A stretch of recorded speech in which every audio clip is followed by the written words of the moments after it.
Hey, Pastor Ethan from Church on the Move, Broken Arrow, and wanted to take a second and walk us through what we're going to be doing for the second week of our 21 days of prayer. As many of you know, we've been spending this season praying specifically for our communities, and we've been encouraging you to do three things, really. The first is to set aside 10 minutes a day at least. Now, I know many of you pray for longer than that, but just to say, God, I'm going to give you at least 10 minutes of each of my days over this 21-day season, and I'm going to pray.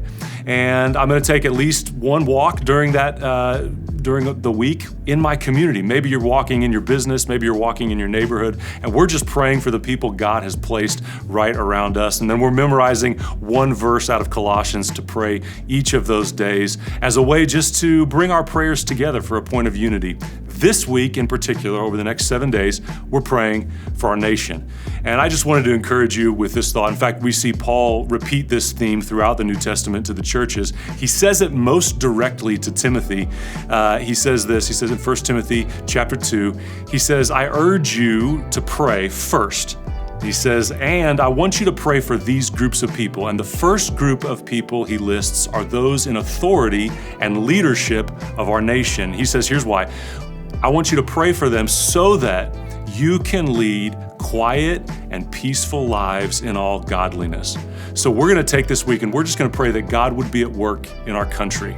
Now, for some of you, this is really near and dear to your heart. This is not hard for you to imagine. You say, yes, we want God to work in our country. For others of you, it's a little more difficult because you disagree with leaders and you find it difficult to pray for them. Can I tell you, I think that's the best time to pray is when we disagree with someone in leadership, because here's what we know scripturally, God is the one that appoints leaders. As much as we like to think we did it through our elections or our governmental processes, God is the one who appoints leaders. And Proverbs tells us this, and this is really important, the heart of the king is in God's hands, and he directs it like guiding a channel or a river of water. So we want to pray that God would lead and guide our leaders. Here's what I'm personally praying. I'm praying that God would give our leaders wisdom, that he would put people around our leaders that are really smart and would give them God ideas for how they could lead us.